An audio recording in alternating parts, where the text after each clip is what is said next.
The rain drummed on the roof, as if reminding me of the time when Torrance was alive. I looked out the window at the gray landscape of Baytown and went over old bills. 68 years old. It seemed time to learn to live within my means, but the latest plumbing repair had emptied my meager account again. My gaze fell on the picture of Torrance standing on the dresser. It's been 15 years since he's been with us. Sometimes it feels like yesterday, and sometimes it feels like another life. "You should see our house now," I whispered, looking at his smiling face. Torrance had always been proud of this house.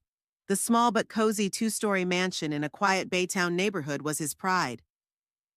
"This is where our children will grow up, Marilyn," he used to say as he painted the fence or repaired the porch. But now the porch was sagging, the paint on the walls was peeling, and the basement smelled damp all the time. A full-fledged renovation would require money I didn't have. I set the bills aside and rose from the chair. My knees crunched unpleasantly, a reminder of the years I'd spent on my knees with a mop and a rag. After Torrance died, his small appliance repair business had to be sold. The money wasn't enough for long, especially with two teenagers on his hands. Lloyd was 16 at the time, Talia 14. I took a job as a janitor at the Baytown Plaza Office Center.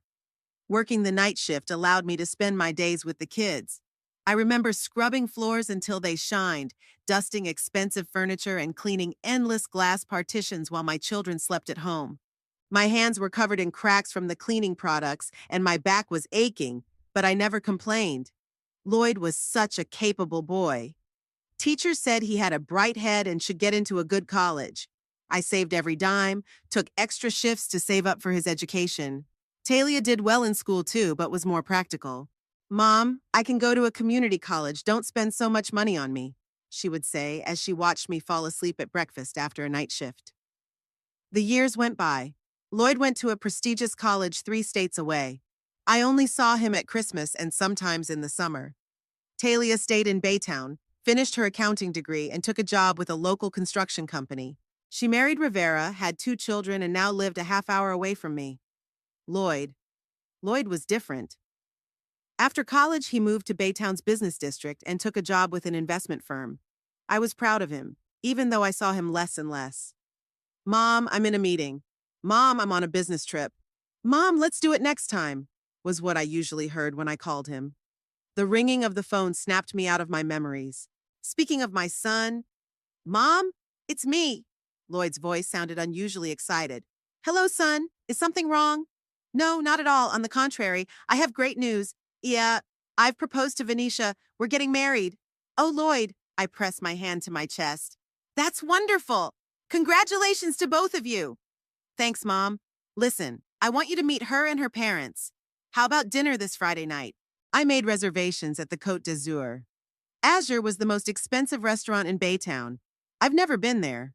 "Sure, son. I'd love to come." After the conversation, I stood for a long time, clutching my phone to my chest. My boy's getting married. God, how fast time flies. Just yesterday, I was helping him with his homework, and today he is going to start a family of his own. Vanishi. That's a weird name. Lloyd mentioned her a couple times, but we've never met. All I know is that she works at the same company as him. Friday came faster than I expected. I went through my entire closet looking for something appropriate for a restaurant like this. I finally settled on the dark blue dress I'd worn to Talia's wedding 3 years ago. It was simple but elegant. At least that's what the clerk at the store said. Lloyd picked me up at 7. He looked so handsome in his tailored suit, his hair perfectly styled. My heart overflowed with pride. "Mom," he kissed my cheek, but somehow hurriedly. "Are you ready?" His gaze slid down my dress, and for a second I noticed a shadow of worry in his eyes. "Is something wrong?" I asked, looking down at myself. No, nothing's wrong. It's just," he faltered. "Never mind. Let's go. They're waiting for us." The Côte d'Azur was exactly as I'd imagined. White tablecloths, crystal glasses, waiters in perfectly pressed shirts.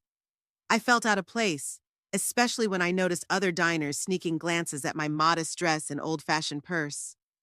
Vanishi and her parents were already waiting for us at the table.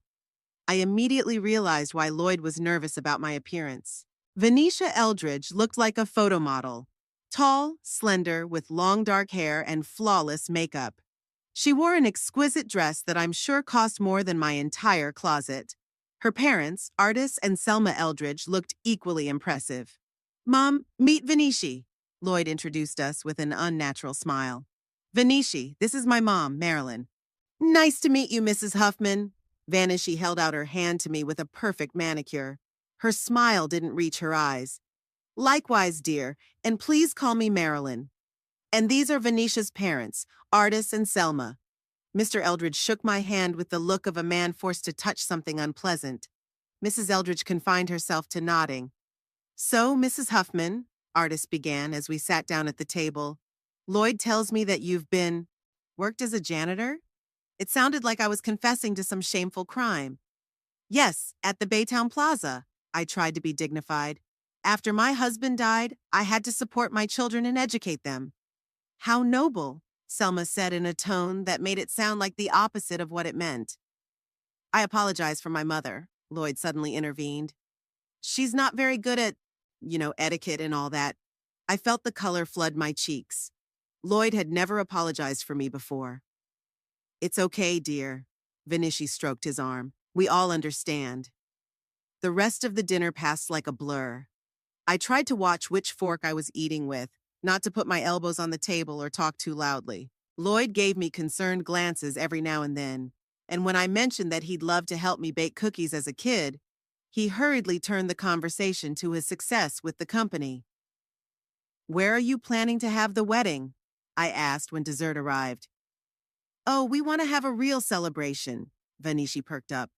The ceremony at Grace Gardens and the reception at River Hall. 250 guests, live music, 5-tiered cake. Sounds wonderful, I smiled, though I cringed inwardly at the thought of how much it would cost. Yeah, if only we can keep within the budget, Vanishi sighed. The prices are astronomical, and my parents are already taking care of a lot of things. Don't worry, sweetheart. Lloyd squeezed her hand. We'll figure something out. I could see how tense he was. My son had always prided himself on his financial independence, but it seemed his fiancée's demands were more than he could handle. I could help. The words came out before I could think. I have some money left over from the sale of your father's business. I've always saved it for a rainy day, but isn't the wedding of my only son more important? Lloyd stared at me in surprise. Vanishi literally glowed. Really? You would do that for us? She looked at me with genuine interest for the first time that evening. Of course I would. Family is family. Mom, are you sure? Lloyd looked confused, but I could see the relief in his eyes. I'm positive. I'll wire the money tomorrow. That's so generous of you, Marilyn, Artis said with sudden respect in his voice. After dinner, Lloyd drove me home. He was thoughtful in the car. Thank you, Mom, he said at last. It really means a lot to me. I know, son. I always wanted the best for you. He nodded, looking at the road. Vanishi. She's a nice girl, just used to a certain standard of living. Her father is the managing partner in a law firm. They've always lived on the high end. I understand, I said, though I didn't really understand. Torrance and I had never lived large, but we were happy. Mom, Lloyd stopped the car in front of my house. I know you're not you and Vanishi have different social circles, different interests. She grew up in a different environment. That's okay, son, as long as you're happy. Yes, but he hesitated for the wedding. Maybe you should do a little, upgrade your closet, something a little more modern. I felt a pang of resentment, but I smiled. Of course, darling. I'll think of something. And maybe we should go to a good stylist. For hair and makeup, I can pay for it. Don't worry, I'll arrange it myself. I got out of the car, feeling a strange weight on my heart. My son was about to marry a woman who looked down on me, and he seemed to be starting to do the same. Standing at the window and watching his car disappear around the corner, I remembered how once long ago little Lloyd had told me, Mom, when I grow up, I'm going to buy you a palace, and you'll never work again. Now he was grown, and instead of a palace, I was advised to change my hair to match his new life. The next morning, I woke up at first light. The offer to help pay for the wedding demanded action. I pulled out from under the bed the old jewelry box where I kept the paperwork for the account with the money from the sale of Torrance's business. I hadn't touched those funds in 15 years, considering them my last reserve. Well, I guess the day had come. At the bank, I was greeted by a young manager with a polite smile. He was surprised when I told him I wanted to make a large withdrawal. "Are you sure, Mrs. Huffman? It's almost all of your savings." I nodded. It was indeed a large sum, the result of Torrance's years of work. I was to spend it on my son's wedding, who was ashamed of my appearance. "I'm sure you are. My son is getting married, and it's a once-in-a-lifetime thing." After the bank, I called Lloyd. He was at work, but he took a minute to talk. "Mom, is everything okay?" More than okay. I've withdrawn the money and I'm ready to help you and Vanishi. All you have to do is tell me what bills need to be paid." There was a pause on the other end of the line. "Lloyd? Yeah, I'm here. It's just, this is so sudden.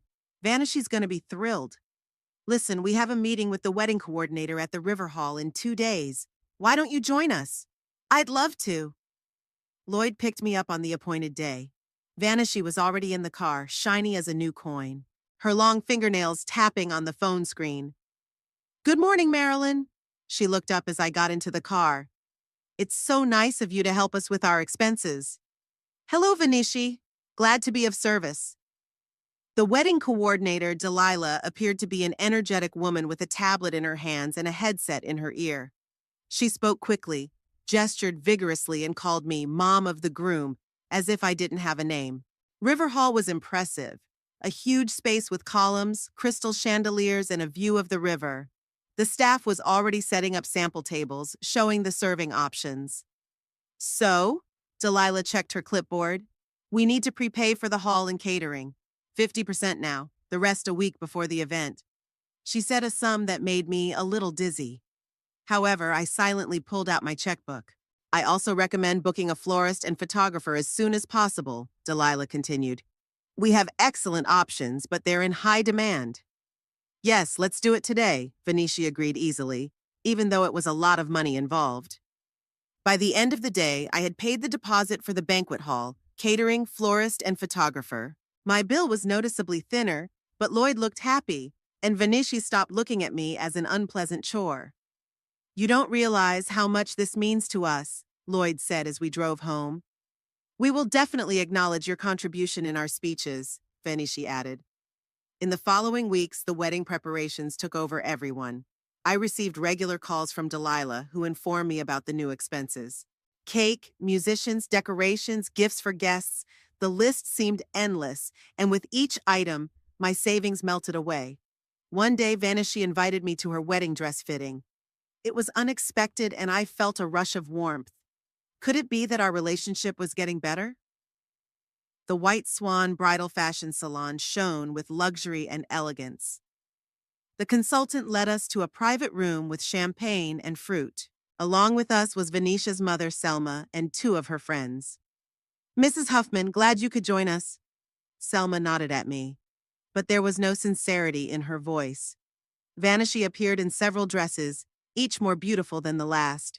She twirled around in front of the mirror, and everyone oohed and ahed in admiration. I, too, genuinely thought she looked fabulous, though the price tag made me wince. "What are you going to wear, Marilyn?" one of Venetia's friends suddenly asked. "Well, I have a dark blue dress." I started, but Selma interrupted me. "Oh no, that's not appropriate for an event like this. You need something special." Venishi seconded. "Lloyd is so worried about everything being perfect. Mom, why don't you help Marilyn pick out something appropriate?" I ended up at another boutique where Selma and Venetia's friends were picking out my outfit.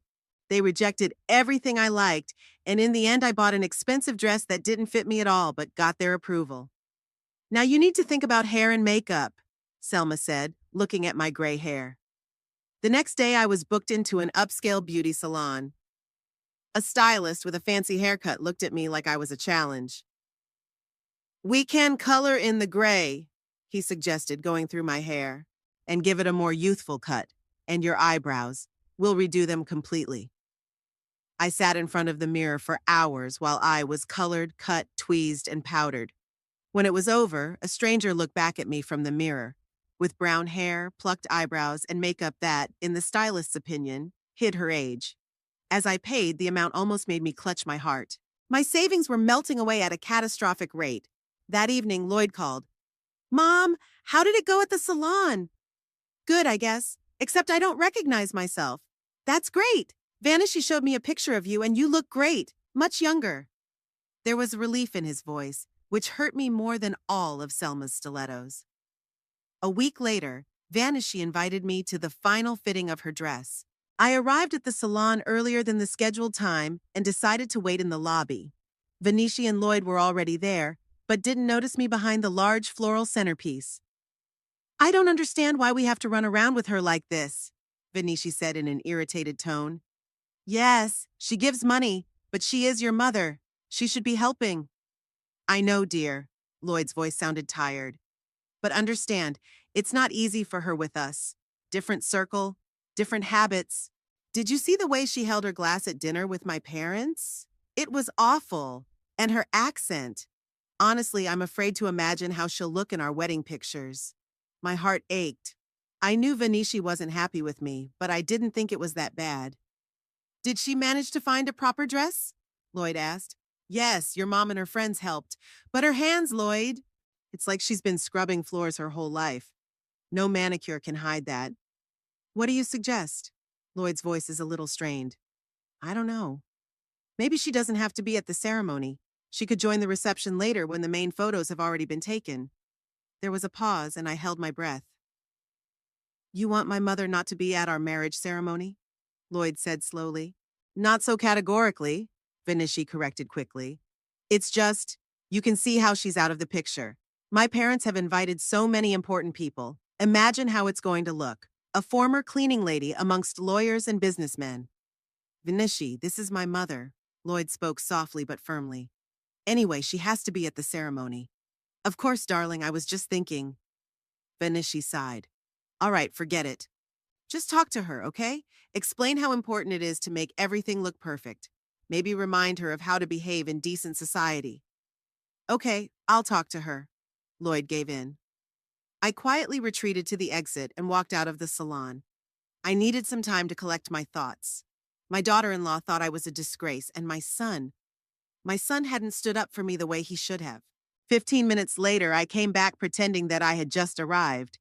Vanishy was in the fitting room and Lloyd was sitting in the lobby staring at his phone. Mom? He looked up and smiled. You're just in time. Vanishy's almost ready. Lloyd, I tried to speak normally. Is everything okay? Of course. He frowned. Why? Nothing. You just seem preoccupied. Just the usual pre-wedding jitters. He shrugged.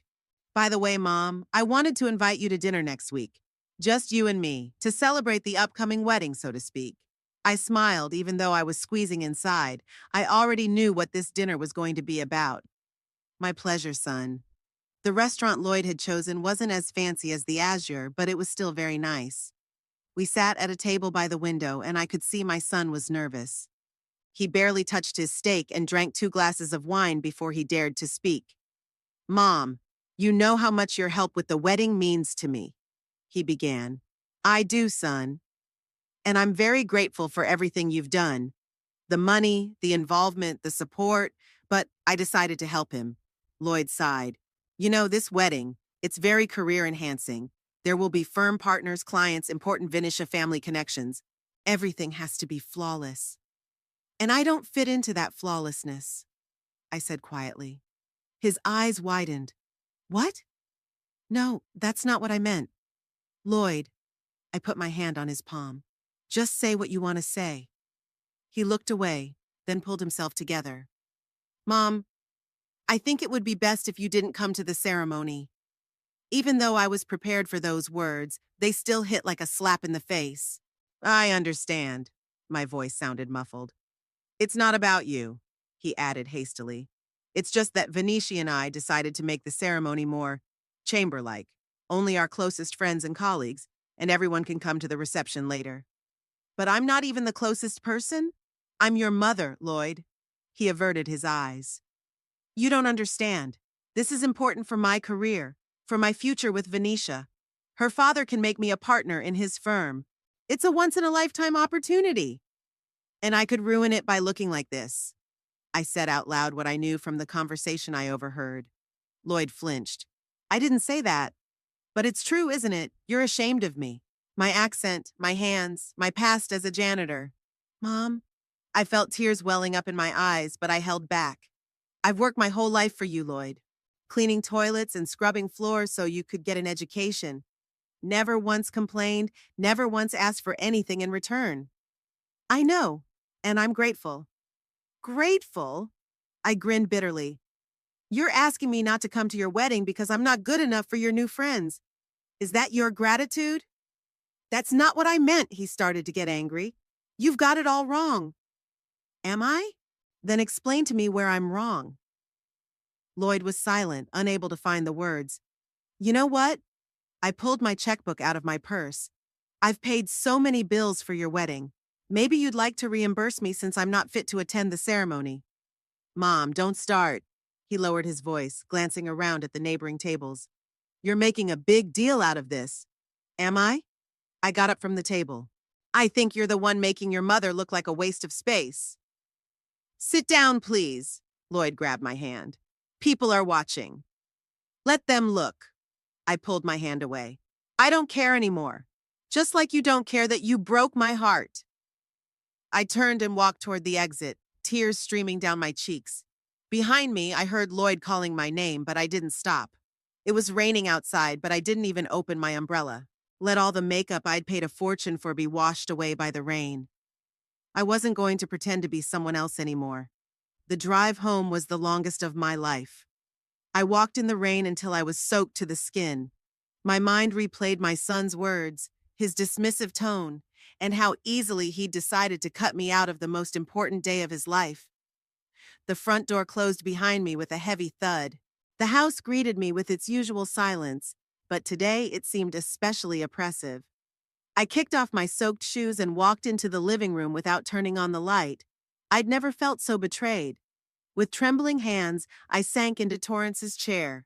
It was long out of shape, the upholstery frayed on the armrests, but I couldn't bring myself to get rid of it. In that chair, Torrance read stories to his children, watched baseball games, made plans for the future. In that chair he died, quietly, in his sleep, of a heart attack.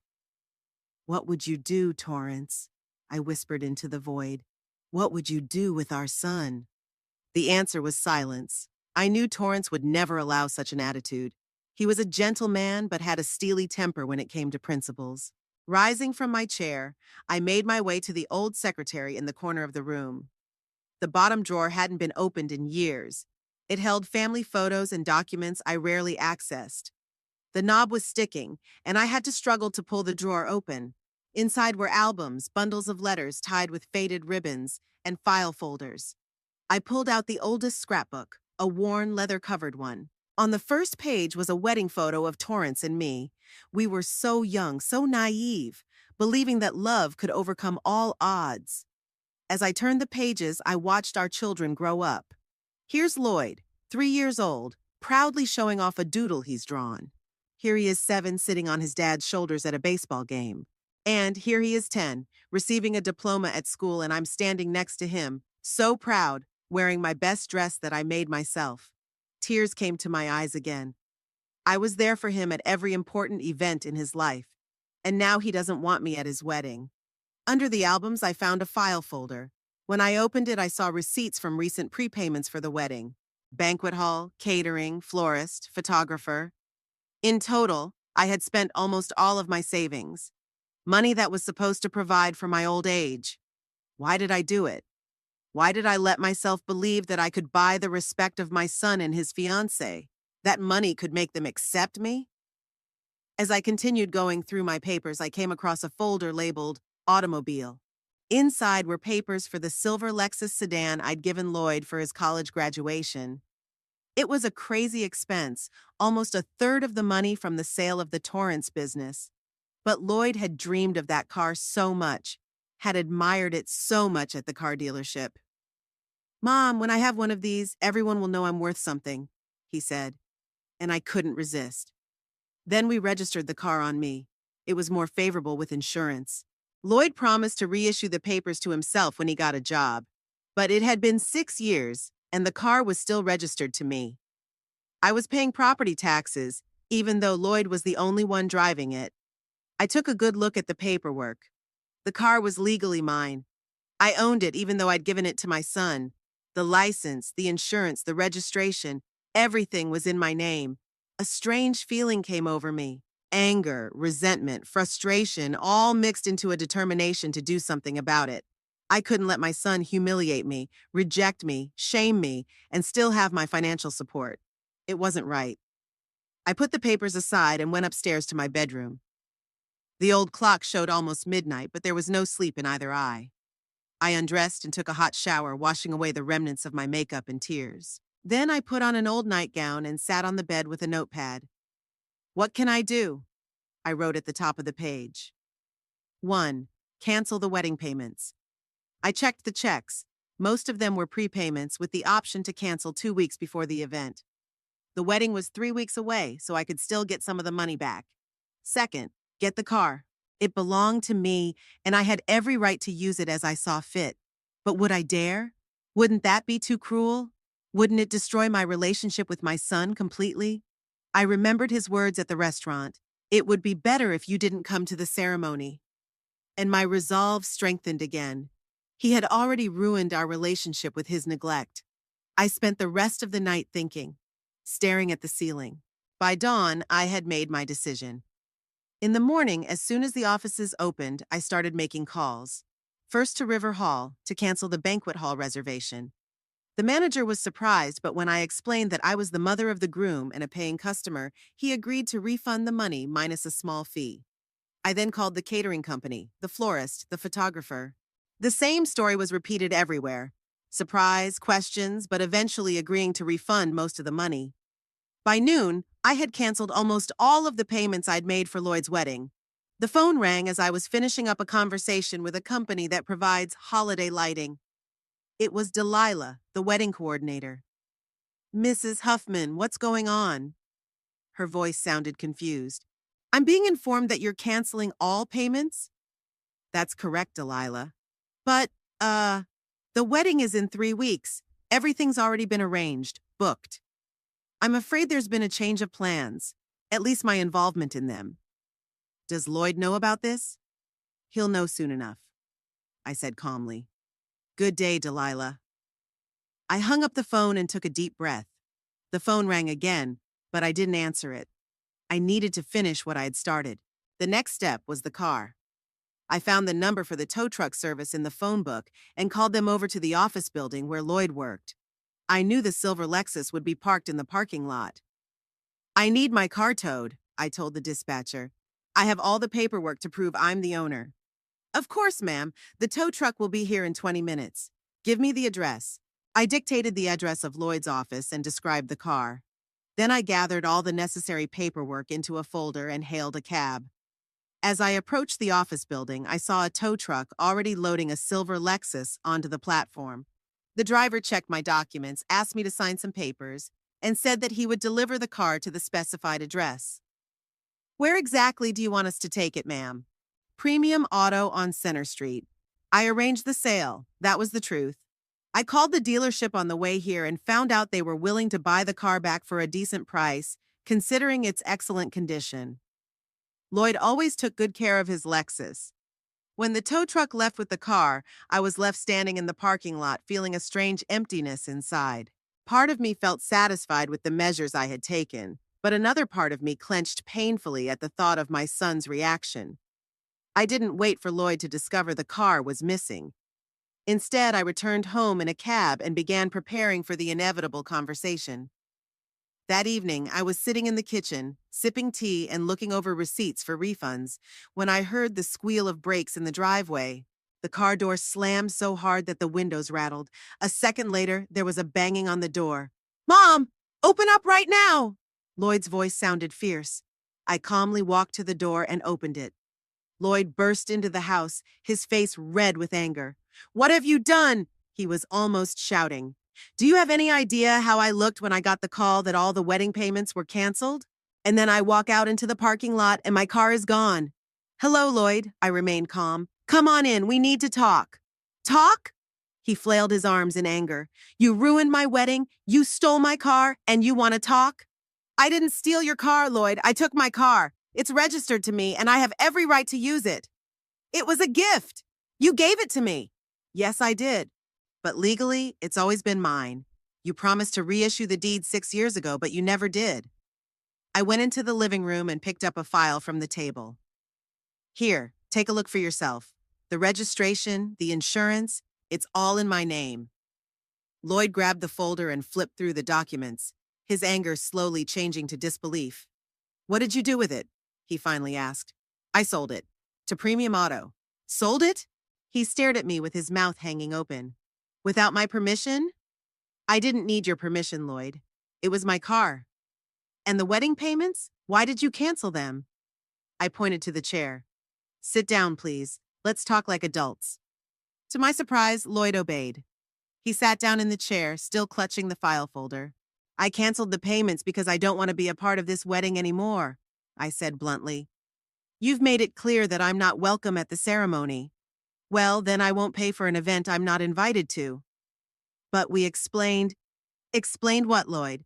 That you and Venetia are ashamed of me? That my appearance could ruin your wedding photos? That my janitorial hands and my accent would embarrass your important guests? He averted his eyes. You've got it all wrong. No, Lloyd. I got it right. I overheard you talking to Venetia at the bridal salon. I know what she said about me, and I know you didn't contradict her. His face turned pale. Were you eavesdropping? No, I came in early and overheard. But that doesn't change the point. You're ashamed of me, of your mother, who worked all her life to give you an education and opportunities I never had. Lloyd lowered his head, unable to find the words. You know what the saddest part is, Lloyd? It's not that you and Venetia think I'm unworthy of your society. It's that you let her talk about your mother like that you've started to think that way yourself. I didn't, don't deny it. You apologized for me to the Eldridges. You were ashamed of my dress, my speech, my manners. You offered me money not to attend the ceremony. I did not offer you money for that. He was indignant. You didn't? What do you call your offer to make up for the inconvenience? As if my absence from my only son's wedding is just an inconvenience. Lloyd stood up and started pacing the room. Okay, I was wrong, I apologize. But why cancel all the payments? Why take the car away? Do you know the position you put me in? What position did you put me in, Lloyd? My voice shook. When you said I couldn't come to your wedding because I wasn't good enough for your new friends? He paused, looking at me bitterly. And now what? Are you satisfied? You ruined my wedding. My relationship with Venetia might not survive this. Her parents already think I'm a loser. I didn't ruin your wedding, Lloyd. I just refused to pay for it. There's a difference. What difference? Without your money, we can't have the ceremony we planned. Then do it more modestly. Or ask the Eldridges to help. They're such wealthy and respected people. Lloyd shook his head. I can't believe you'd do this to me. And I can't believe you'd do that to me, I replied. But here you and I are even. I stood up and walked over to the secretary where I pulled out an envelope. Here are the receipts for the canceled payments. And here are the papers on the car, proving that I was the rightful owner. It's all legal, Lloyd. I didn't steal anything and I didn't cheat anyone. He took the envelope without looking at me. What are you going to do with the money? It's none of your business, I answered firmly. But if you're interested, I'm going to spend it on myself, for the first time in years. Lloyd clutched the envelope in his hand, his face contorted with anger and resentment. You know what, Mom? You're right. I was really ashamed of you. And now I realize why. You're an angry, vindictive woman who thinks only of herself. His words hit me like a slap in the face, but I didn't show any pain. If it makes you feel better, Lloyd, I said calmly. Now please go away. We have nothing more to talk about. I'd love to. He headed for the door, but stopped on the threshold. You know, I thought you'd be happy for me. That you'd realize how important this wedding, these connections are to me. But you never gave a damn about my dreams. That's not true, Lloyd, and you know it. I've always supported your dreams, but I won't let you trample on my dignity. He shook his head and walked out, slamming the door so hard that a framed photograph fell from the shelf.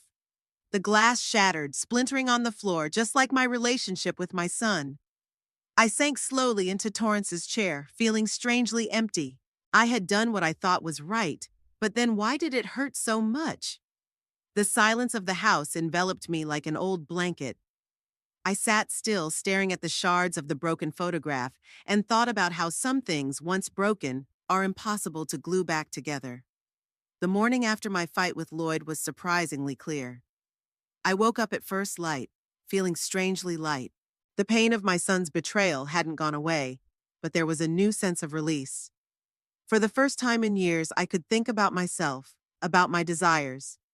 The money from the sale of the car had already arrived in my account, and the refunds from the wedding payments were due in the next few days. All in all, it was an impressive sum, not wealth, but enough to start something new. At breakfast, I spread out my old notebooks on the kitchen table.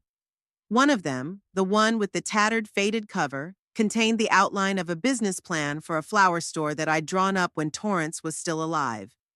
At the time, it seemed like a pipe dream to open my own business, to create beautiful bouquets, to bring joy to people. Life had it differently. The death of her husband, the need to raise children alone, work as a cleaner, all this pushed the dream into the background. But now I had money, time, and determination. I called Talia. My daughter had always been more practical and down to earth than Lloyd, but also more empathetic. Mom, is something wrong? There was concern in her voice. I rarely called her during office hours. No, honey. Well, yes, but it's nothing. I have a business proposition for you. A business proposition? She was surprised. What kind of business? I want to open a flower store and I need an accountant's advice. There was a pause on the other end of the line. A flower store? Mom, are you serious? Oh, absolutely. Can you come over tonight? I'll explain everything. Talia arrived after work with a folder of papers and a lot of questions. I told her about the conflict with Lloyd, about his refusal to see me at the wedding, about how I canceled payments and sold his car. Oh my God, Mom. Talia covered her mouth with her hand. Did you really do that? Yes, I nodded. And you know what? I don't regret it. To my surprise, my daughter didn't judge me. Instead, she hugged me tightly and whispered, I'm proud of you. It was high time I put Lloyd in his place. We talked late into the night. Talia helped me draw up a realistic business plan, calculate startup costs, deal with taxes and licenses. Her experience as an accountant was invaluable. There's a small space on Maple Street in downtown Baytown, she said, as we discussed possible locations for the store. It used to be a bakery. The owner retired and the place has been empty for months. The location is great, close to the park, good foot traffic. The next day we went together to look at the premises. It was perfect, small but bright, with large windows and easy access from the street. The rent was reasonable, especially considering the central location. I'll take it, I told the real estate agent without hesitation. Are you sure, Mrs. Huffman? Would you like to think about it for a couple days? I've been thinking about it for 30 years, I replied. That's enough. The next weeks flew by in a flurry of activity. I did paperwork, bought equipment, selected flower suppliers. Talia helped me with the financial side of things, and her husband River, who worked for a construction company, took on the renovations. One evening, when Talia and I were painting the walls of the store a soft green color, she suddenly asked, Mommy, have you thought about contacting Aunt Audrey? She was a landscaper. She might have some useful contacts. Audrey, my little sister. We haven't spoken in almost 10 years after a stupid fight over my parents' inheritance. I thought she took more than she was entitled to. She claimed I'd always treated her down.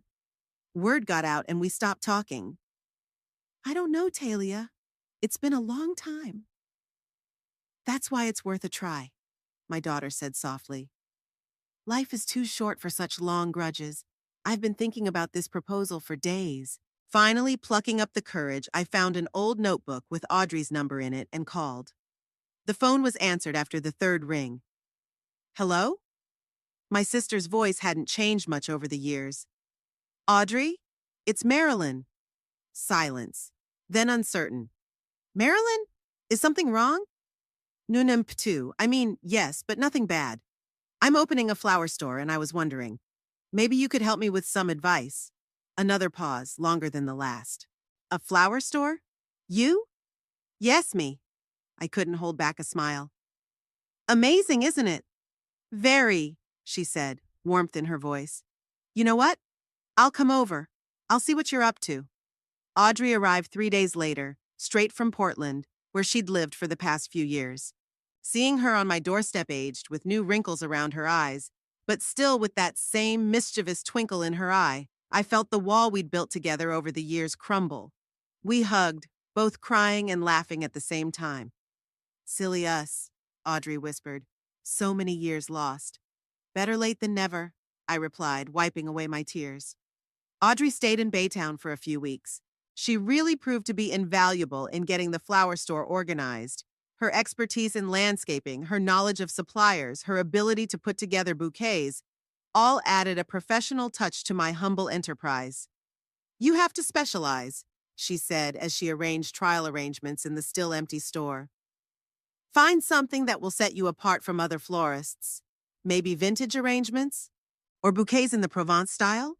We worked together to develop a concept, chose a name, created a corporate style. In the end, we settled on Marilyn's flowers, simple and tasteful. The best revenge is success, Audrey said when I told her about the conflict with Lloyd. Show him that you can be happy without his approval. I didn't want to think of my actions as revenge. For me, it was more about restoring justice, taking back control of my own life. But there was truth in my sister's words. I wanted to prove to my son that I was worth something. Lloyd never gave up trying to contact me. He called almost every day for the first week after our fight, but I didn't answer. Then he started sending messages through Talia. He says the wedding had to be postponed, the daughter said. Venetia's parents have refused to increase their share of the expenses, and without your money, they can't hold the ceremony as planned. It's not my problem, I replied, though something inside clenched at the thought that I might have ruined my son's happiness. He also said that his relationship with Venetia has become strained. She accuses him of not being able to control his own mother. This news gave me mixed feelings. On one hand, I felt sorry for Lloyd.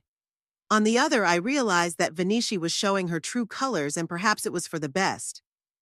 One day, Lloyd came right into the store as Audrey, Talia, and I were finishing up some repairs. He looked tired and depressed. Mom, we need to talk, he said, standing in the doorway. I shook my head. Not now, Lloyd. I don't have anything to say to you. Please, he sounded desperate. I was wrong. I want to apologize. Are you apologizing because you really realize what you did was wrong, or because you're out of money and a car? I asked him bluntly. He couldn't find anything to say, and that was more eloquent than any words. Go away, Lloyd. I'm busy. I have a business opening in a week. Talia walked her brother to the door. I heard them talking quietly, but I couldn't make out the words. When my daughter returned, her face was frowning. What did he say? I asked. That Vanishi was threatening to break the engagement if he didn't solve the financial problems with the wedding, and that her father had withdrawn the offer of partnership in the firm. I sighed. Part of me wanted to help my son, but another part of me realized this was an important lesson he needed to learn. He'll do fine, I said. He's always been a smart boy. Audrey, who was watching the scene, shook her head. You know, Marilyn, I remember Lloyd as a little boy. He was always a little spoiled, always wanting to be the center of attention. But I never thought he'd grow up to be so calculating. He wasn't always like that, I interceded for my son. It's the influence of Venetia and her family. They changed him. No, Marilyn, Audrey said softly. No one can change a man against his will. He chose this path on his own. I knew my sister was right, but it pained me to admit it.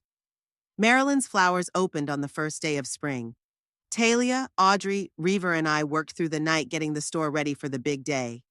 The window was decorated with gorgeous arrangements of tulips, daffodils, and mimosas. The inside smelled of freshness and new beginnings. To my surprise, many people came to the opening. Neighbors, old acquaintances, even a few of my former Baytown Plaza colleagues. Talia made sure to spread the word, and River arranged with the local newspaper for a small feature. You have no idea how happy I am to see a flower store in our neighborhood, the older woman said as she bought a bouquet of yellow tulips. I used to have to go to a shopping center on the outskirts. What wonderful compositions, admired another customer. Not at all like the standard bouquets from the supermarket.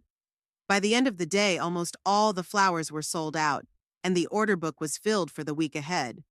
I felt tired, but it was a pleasant tiredness, filled with a sense of accomplishment and new possibilities. Here's to you, sis. Audrey raised her glass of wine as we closed the store and gathered at my house. Here's to a new chapter in your life. To a new chapter, Talia seconded. And here's to you finally starting to live for yourself, Mom. I smiled, feeling warm from their support. For the first time in a long time, I was truly happy. In the weeks that followed, the store gained popularity. I hired an assistant, a young girl named Daisy, who was an art major in college and had excellent taste. Together, we created unique bouquets that quickly became the hallmark of Maryland's flowers. Audrey decided to stay in Baytown. She rented a small apartment near my home and began helping me in the store on a full-time basis. Her expertise and creative eye were invaluable, and our relationship is stronger than ever. I'm thinking about moving here permanently, she said one day as we were closing up store. There's nothing holding me back in Portland, and here, family here. I hugged my sister, feeling like fate had put everything in place in an amazing way. I hadn't heard from Lloyd in weeks. Talia mentioned his brother occasionally, saying that he'd immersed himself in his work and barely spoke to his family. The wedding had been postponed indefinitely, though the engagement had not been officially broken off. Vanishi has given an ultimatum, Talia told me during Sunday lunch. Either they get married before the end of the year as planned or it's over. What did he decide? I asked, trying to sound indifferent. I don't know. He won't share it with me. But he looks unhappy. I felt a prick of conscience. Maybe I'd gone too far. Maybe I should have forgiven him. Don't blame yourself, Marilyn, Audrey said, as if she'd read my mind. You didn't ruin his life. You just stopped sacrificing yours for him. And I knew she was right. All my life, I'd put my children's wishes before my own. Especially Lloyd. Talented, ambitious, so much like their father. I worked my ass off to give him everything I could. And what did I get in return? The shame of my existence. Things were different now. I had my own business that brought not only money, but fulfillment. I had people around me who accepted me for who I was, my accent, my calloused hands, my background as a janitor. Talia, River, their kids, Audrey, even Daisy, they became my real family. One day, about 2 months after the store opened, the bell above the door jingled, and an elegant woman with dark glasses and a silk scarf tied around her head walked in. It took me a few seconds to recognize her as Venetia Eldridge. She didn't recognize me. The new hairstyle, the reading glasses, the confident posture of a business owner made me unlike the awkward woman she'd met at the Azure dinner. Good afternoon, she said, looking around the store. I need flowers for a small wedding ceremony. A wedding, I tried to speak calmly. When is the event? In 2 weeks. We've decided to have a small ceremony, just for the closest people. I see. What kind of flowers do you prefer? While Vanishi was describing her preferences, I was thinking about how strange life is. A woman who thought I was unworthy of attending her wedding is now ordering flowers from me for that very event. It'll cost about $500, I said, finishing my calculations. I need a 50% deposit. Vanishi nodded and pulled out a credit card. Last name? I asked, filling out the order form. Eldridge. Venetia Eldridge. And the name of the groom? I couldn't resist the question. Lloyd Huffman, she answered, not realizing who she was talking to. I wrote down my son's name, feeling a strange emptiness inside. They'd decided to get married after all, despite the financial difficulties. So is there something real between them? Delivery or pickup? I asked without looking up. Delivery, please. Grace Gardens, 10 o'clock in the morning. I nodded, writing down the address in time. All set, Ms. Eldridge. The flowers will be delivered on time.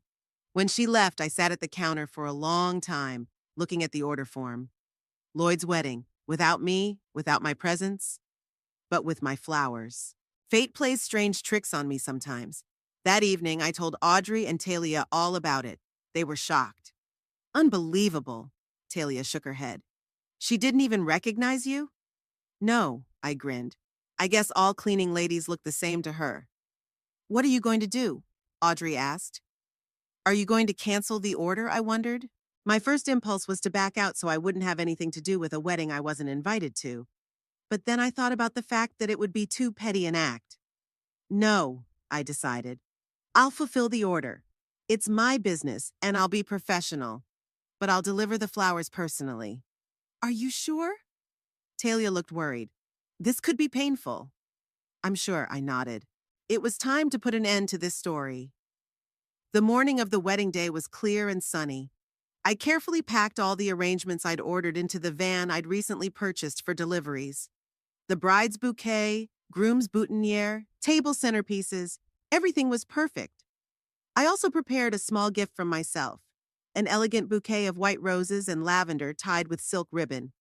Are you sure you want to go by yourself? Audrey asked, helping me load the last of the floral arrangements. I could deliver this order. No, I have to do it myself, I replied. Some stories need to be completed on your own.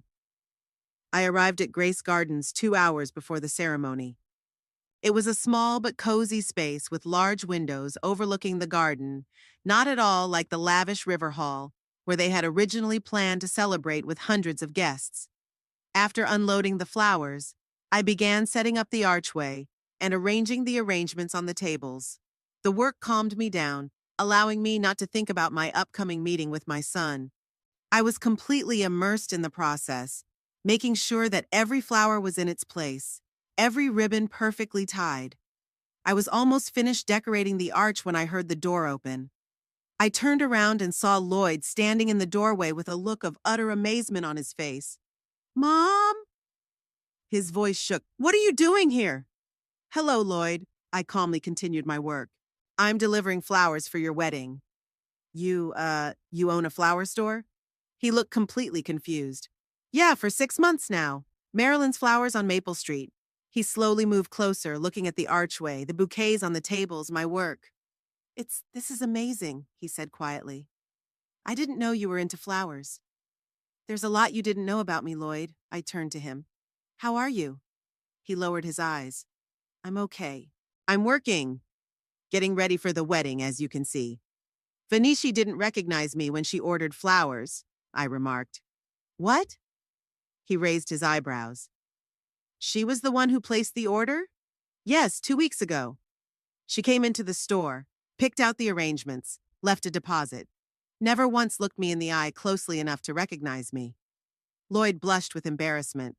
Mom, I need to apologize for everything I said back then, for the way I acted. I was wrong. I silently continued my work, attaching the last sprigs of eucalyptus to the arch. His apology sounded sincere, but was it genuine remorse or just an admission of defeat? Why did you decide to marry Venetia despite everything that had happened? I asked bluntly. Lloyd sighed, sinking down into one of the chairs. I love her, Mom. Yes, she's spoiled, arrogant, sometimes even cruel. But she's changed over the months, too.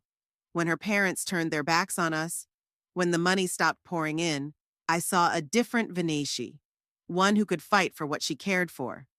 I nodded, realizing that there was real feeling behind those words. Love is often inexplicable, irrational, but no less real. I'm happy for you, I said sincerely. I hope you'll be happy. Mom, Lloyd got up and walked over to me. Please stay for the ceremony. Be my guest. I know I don't deserve it, but... I shook my head, interrupting him. No, Lloyd. I came as a florist, not as a guest, and especially not as the mother of the groom. I don't belong here. But we could start over. There was a pleading tone in his voice. I realize I've been a terrible son. I let success get to me, let other people's opinions mean more than your love and support. But I've changed, I really have. I finished the archway and turned to face him. Lloyd, some wounds don't heal, I said softly but firmly. What you said to me then in the restaurant, that you let Venetia talk about me, it can't just be forgotten or erased. It changed something fundamental between us. What can I do? He looked truly desperate. How can I fix this? Maybe there's no way, I shrugged. Sometimes the consequences of our actions stay with us forever, but that doesn't mean we can't move on. I found my way, Lloyd. I've created a new life that I'm happy in, a life where I'm respected for who I am, not ashamed of my past. I never meant to hurt you, he whispered. But you did, I met his gaze. And it's not about the money or the car or the wedding. It was about you letting me feel like I wasn't good enough for your new life. Like everything I've done for you, All the sacrifices I've made, all the sleepless nights, all the years of hard work. It's all worthless compared to people who judge a man by his accent or the calluses on his hands. Lloyd lowered his head, and I saw a tear roll down his cheek. My heart clenched. He was still my son, the one I loved no matter what. But I couldn't let that love make me vulnerable again. I pulled a small but exquisite bouquet of white roses and lavender from my bag, tied with a silk ribbon. I brought you a gift, I said. From Marilyn's Flowers, for the bride. Lloyd took the bouquet, his hands trembling. Thank you, he whispered. It's beautiful. I checked all the arrangements again, made sure everything was perfect, and began to gather my instruments. I have to go, I said. The guests would be arriving soon. Mom, Lloyd caught my hand. I love you. Despite everything, despite my mistakes, despite my stupidity. I love you and I'm proud of you, of what you've made of your life, of how strong you've turned out to be. I looked into his eyes, the eyes of the boy I'd birthed, raised, given everything I could. And for a second, I felt tempted to forgive, to forget, to go back to the way things were. But then I remembered the last 6 months, my store growing and thriving, Audrey, with whom we'd rebuilt a sisterly relationship, Talia and her family, who supported me through everything, new friends, new opportunities, new confidence. I love you too, Lloyd, I said sincerely. You're my son, and that will never change. But I will no longer let that love define my worth or dictate my decisions. I wish you and Vanishi happiness, I really do. But my path now lies in a different direction. I released my hand from his grip, picked up my tool bag, and headed towards the exit. At the door, I turned around one last time. Have a good ceremony, I said. The flowers will stay fresh until late afternoon, don't worry. As I walked out of Grace Gardens, I took a deep breath of the fresh spring air. I felt light and calm, as if I'd finally shed the heavy weight I'd been carrying all these years. The weight of other people's expectations, other people's standards, other people's ideas of what I should be. I got into my new car, modest but reliable, bought with the proceeds from the store, and drove home. Today, Audrey, Talia, and her family and I were planning a barbecue in my garden. Then we were going to discuss a plan to expand the store. And next week, I signed up for a landscaping course, a long-time dream I could finally fulfill. Life went on, and now it was my life, built on my terms. A life in which I learned to value myself and demand the same treatment from others. A life in which self-respect became more important than other people's approval. And it was the most important discovery I had made in my 68 years.